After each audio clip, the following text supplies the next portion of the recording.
Hi. Today I am going to talk about the importance of voice. So, hey, good thing I connected to this Bluetooth mic. And let's see, I'm just going to write a comment here. Um, is the sound good? And see if anyone who's watching live can let me know. So, I was a teacher for a while before I started to think about the sound of my voice, but I guess I have the benefit of also, and forgive my, okay, sound is good. Thanks, Jody. So I've also been a singer-songwriter or singer for a long time, and there's a few things that I want to talk about all together wrapped up in this 30 minutes. So one thing I want to talk about is I want to talk about the importance of the quality, sort of the sound of our voice and the intonation, the cadence with which we speak, the timbre of the voice we use, where in our body it's coming from when we teach yoga. And then we can also extend all of these ideas to other areas of life and how we use our voice in interactions with others or in providing particular types of service, and so on. So that's one idea. The second idea I want to touch on just a little bit is why many of us, um, especially those of us with uteruses, and who identify as women, um, why many of us might not be speaking in our most authentic voice. And I don't mean authentic in the terms of that we're being false or dishonest. Although maybe there's a little bit of that in it, but not in a malicious way. But why sometimes, I'll just try to say it as plainly as I can, why sometimes those of us who identify as women speak with a different quality of voice because, and this may be the case that people who identify as men may also, or people who identify as neither, as non-binary, may also do this same thing. So I shouldn't make it just about one type of person. Why some of us might not be speaking with our given voice because we're afraid that the sound of it will make other people uncomfortable. So I'll touch on that just a bit, but I don't want to belabor that point because that's not really what we're here for. And then I also want to talk about the words we use, and our phrasing as yoga teachers. So if you haven't already purchased the 300-hour yoga teacher training, I'm not necessarily selling you on that whole training, but just so you know, and you can also purchase it separately. Finding Your Voice is a 15-hour continuing education training, online training that is part of the 300-hour, and you can also purchase it separately. But I talk about a lot of these things in that, and that's because it was quite a journey for me to find my voice. I'm going to swallow. All right. So let's begin with the sound of our voices as teachers. So again, I didn't start thinking about this until I'd been teaching for quite a while. So if you've never thought about it, hey, that's totally normal. And maybe you have done some other kind of performance or public speaking, and you have really thought about this. And maybe you also have some great ideas, which you'd be most welcome to share in the comments during or after this talk. I might not be able to look at them during the talk. So let's do a little experiment together to start. So find a comfortable seated position and let's become aware of our voice and our breath. So really our breath first, because that's what I meant to say. You could close your eyes or keep them open and focus on a drishti, noticing your breath.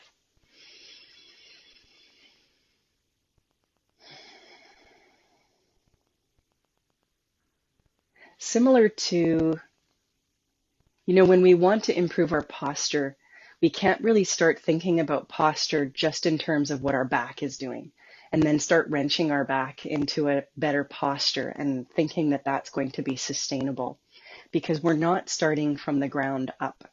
So if we're seated and we want to improve our posture, we would think about first our sits bones and their connection to the earth, And we would begin sort of from there and move gradually up to find a natural, sustainable, healthy posture. It's similar with our voice. We can't suddenly start talking in a voice that we like better or that we think is more reflective of who we really are, without first acknowledging that the way that we breathe, the depth, the spaciousness that's in our body, and the mobility of our whole body is part of that. So when we want to find our more authentic voice, and or a voice that's just more pleasant possibly for others to hear, we need to begin by recognizing that it's a function or a side effect of also how we breathe and the ease and mobility and comfort we feel in our bodies. Those are going to be big parts of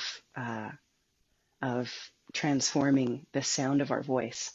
My voice is a bit different today because I'm on like the last day. I have 2% of a cold left.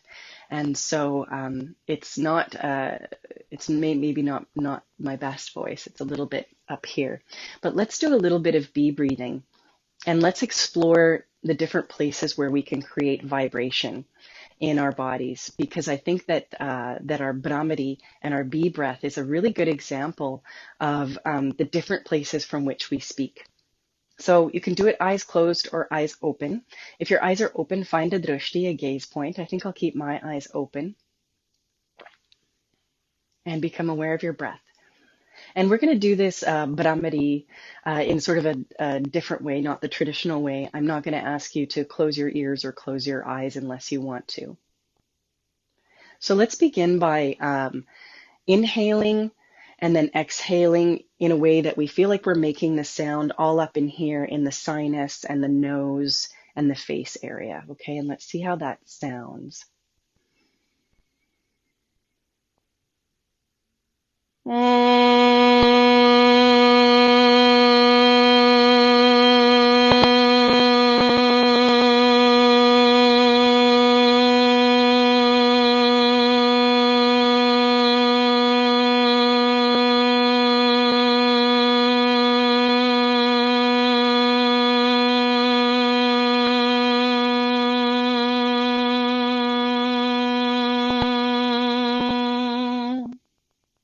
Now I could still feel that down to here. I don't know about you, but let's notice where we feel the vibration as we try to move a little bit further down.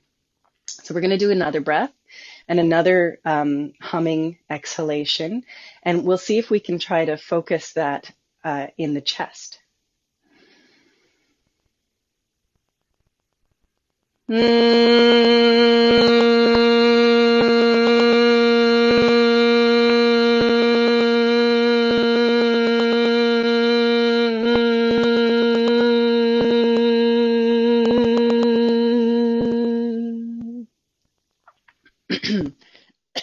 I'm just getting over my cold.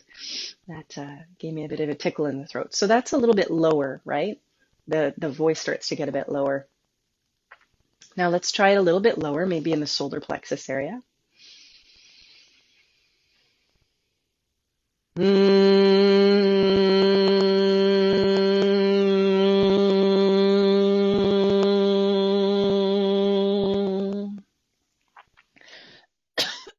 Pardon me, I didn't think about how this would affect my throat and my sinuses. It's getting everything moving. And that's making me cough.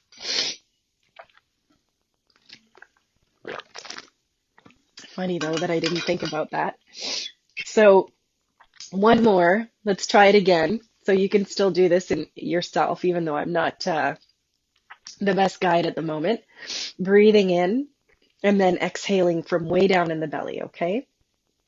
You might not hear me do this for very long, but you carry on as long as you can with that exhalation from, oh, pardon me, this is terrible, from way down in the belly.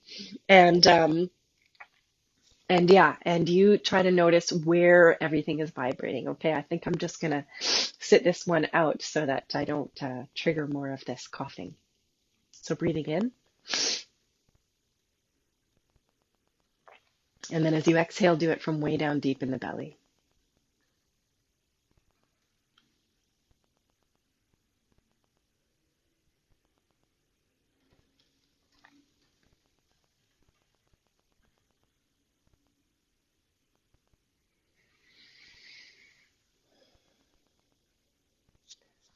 So the first thing that we want to do is locate that space deeper down and start to try to explore, get this back on, and start to try to explore how we can breathe from that place deep down in the belly. Okay, so that's number one, in terms of finding a really nice quality of voice that is pleasant for others to listen to. And what I've noticed is that those of us who may be a little bit uncomfortable or a lot uncomfortable with sounding powerful or with overpowering others, we might be shy or uncomfortable with speaking from this place down here. So I know that for me, many years I kind of bring my voice up here where it's a little bit more, a little bit less powerful sounding. And I know the word powerful is, I think it's quite overused these days. Everything is powerful. What I'm trying to say though is that there's a quality of voice that sounds very grounded and stable. And we usually really admire those people. And yet sometimes we can feel a little bit uncomfortable about being that person ourselves. And so on the one hand, I want to encourage you to consider that that is getting in the way of you finding this nice, deep, low quality of your voice, of your voice. So it's not going to sound like my voice, but like the version of you speaking down it from the belly. And then I also want to encourage you to find a voice that's nice and smooth and grounded, because that will be very supportive for the people that you are serving and supporting as a yoga teacher. So that's one point, is the quality or timbre of our voice and its connection to all kinds of things like how we breathe and the mobility that we feel in that part of our body. And Mark could speak probably at length about this as well, being trained in opera as an opera singer. We've talked about it a little bit, actually, I think in one of the Sanskrit videos. Maybe that one is in the 300-hour training, the 175-hour part of that. All right, so that's one point. So the next point that I want to talk about is, we want to find that quality of nice, deep, low, smooth voice so that we can hold and support and feel like a stable, steady guide, and a very, and sort of also for our students to, to invoke a sense of relaxation, a sense of ease. And then the second reason is that maybe that's our authentic voice, and we're changing our voice to make other people more comfortable. So that's a little side note. I realized that for myself, that was part of the reason why I didn't speak down here, from down here. So the second part is about phrasing. And again, I didn't start thinking about phrasing for a long time, and so maybe you're not ready for that, but we're just planting a seed for one day when you're ready to start talking about phrasing. And so there's the words that we use, and that's one thing, but then there's also the way that we phrase things. And what I realized after teaching yoga for a while was that I really wanted to be a teacher that that encouraged and inspired inquiry, and that supported a space of inquiry. So we can be directive in the way that we teach, and that's appropriate too at times. And we can be invitational, and that's appropriate too, and that's very trauma informed, is to use invitational language all the time. I find invitational language all the time, such as you may wish to, or you could consider, or you might be curious about how it would feel to. These things are very nice and supportive and trauma informed, this type of phrasing, but it's not always appropriate for every direction in a class, in every type of class, because it takes up a lot of time. You can get very much used to phrasing everything that way, so it's not really a matter of it being difficult, but it's very time consuming. And if you were to use that phrasing for every adjustment of a posture, it would be very time consuming. It would take forever just to get into Warrior One. And so in a trauma-informed intent, with a trauma-informed intention in that kind of class, you just figure out a way to make it work, and that's great. But in a regular class, where that's not your sole intention to teach in a trauma-informed way, we can use that kind of invitational language sometimes. But we also might mix it with directional language. So directional language would be step your right foot back. Bend your front knee over your front ankle. Speaking through Warrior One now. Lift the toes and spread them out. Take them back down one at a time, gripping the mat, just so you're just telling people what to do. Again, I apologize for this cold getting in the way. So what we can consider, however, is that even if we're using directional language, if the quality of our voice and the tone with which we're delivering it is a grounded, stable, calm tone, then it can still feel very inviting, if you will, even though it's not invitational language. It doesn't have to sound or feel bossy or intense. And it doesn't necessarily make people feel like they have to do that. If we have a very clear direction at the beginning of the class, or a very clear invitation at the beginning of the class, where we say, at any time you're welcome to modify in any way that feels good to you, and we make sure that people hear that, then just because we're directive later, that doesn't mean that we have to preface everything by saying, if it's okay, you could, or or if it's all right with you, or when you're ready. Like, we can pepper those things in once in a while to remind people that they have options, but it can also be helpful to be very directive at times. And if we do so in an inviting and supportive way, then people will still feel like they can do what they want when they want, if they prefer to modify, or if they prefer to do a completely different posture. So that's one aspect of teaching, and that's regarding phrasing and the different ways in which we can phrase. And so the one I haven't touched on as much yet is the inquiry-based phrasing, and that's what I really like to use.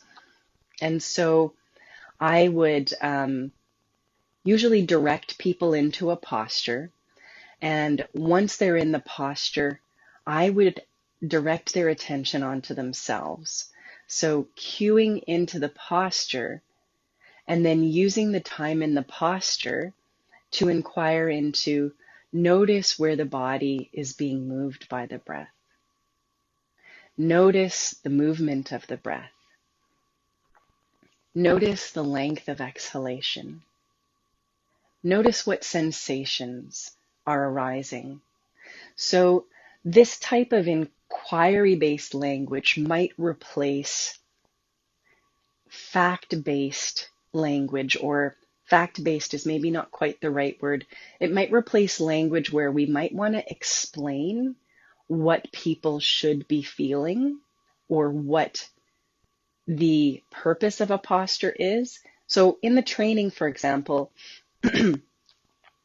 we do ask you to share the benefits of the postures, and that can be useful and appropriate depending on the population you're teaching, depending on where you're at in your teaching journey. At some point, you may wish to dispense with letting people know what the benefits are, although it doesn't always have to be one or the other, and begin to invite people to inquire what they're feeling. And then they discover their own benefit. So that might look like talking people into a deep lunge with the back knee down on the floor. Maybe even bring a prayer twist in there, And then as they stay there for 5 breaths, asking them, where do you feel the strongest sensation? Where is the breath being moved by the body? Where is the body being moved by the breath is what I meant to say. What areas of the body feel like they're not receiving breath? They're not being mobilized by the breath. And in this way, your students or participants can begin to experience the benefit in real time rather than being told what the benefit is. And so I really love inquiry-based language for this reason, because it does a few things. Inquiry-based language brings us into the present moment by asking us to notice our experience as it is, rather than suggesting what our experience should be based on a perceived effect of a particular posture. So rather than talking about the benefits, we're telling them, inhale and do this, exhale and do that. We suggest that they notice the breath as they step the right foot back, that they notice the breath as they hold the posture, that they notice the breath as they go deeper into the twist. And in this way, we let people in our classes turn their attention onto the breath and notice what is, rather than imposing the behavior on them by telling them exactly when to breathe and exactly what to do and exactly what they should be feeling or what the benefit is. So these are all appropriate. It doesn't have to be one or the other. We could we could choose to use these things alternately. So maybe the first third of the class, we use directive language. And by doing so, we support beginners in coming into the posture and in getting into the postures. And maybe in the second part of the class, especially if that's when we're doing more challenging postures, as we work up to a peak pose, for example, we might begin to use more invitational language. So we use enough directional language to get people into the postures, but then we start to say, what would it feel like, or you might be curious what it would feel like to try this variation and describe how to get into it. Or if it appeals to you, you may try this. And so we could use more invitational language in those more challenging postures to really give the participants the opportunity to make a choice and not feel like they have to take a more challenging variation just because you're directing them into it or just because you're giving the option. So that invitational language really gives people space to consider what they want to do before they do it. And then as we move toward the last third of the class, again, you might continue to give enough directive cueing, specific directive cues to get a person into the posture, but you might use that sometime in the posture then to begin to take the person a little bit more internally and to direct their focus inward. Where is the breath moving the body? Where are you noticing the strongest sensation?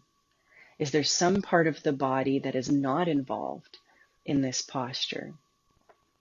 And so we can begin to take the attention inward toward the last third of the class, preparing our students maybe for a meditation or just preparing them for the more internally focused experience of Shavasana. Again, not that Shavasana always has to be internally focused. A person could listen to the sounds in the room for the whole of Shavasana, and that would be a beautiful, restful, passive awareness experience too. So it's just about, really, I wanted to share this idea that we can use directive language or phrasing. We can use invitational language or phrasing, and we can use inquiry-based language or phrasing. And they're not black and white. There's not definite segregations amongst these three. They definitely overlap in places.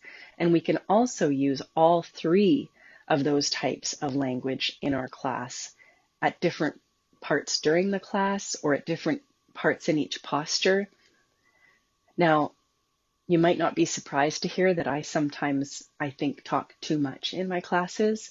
I give too many options, too much information. Um, so just watch out for that.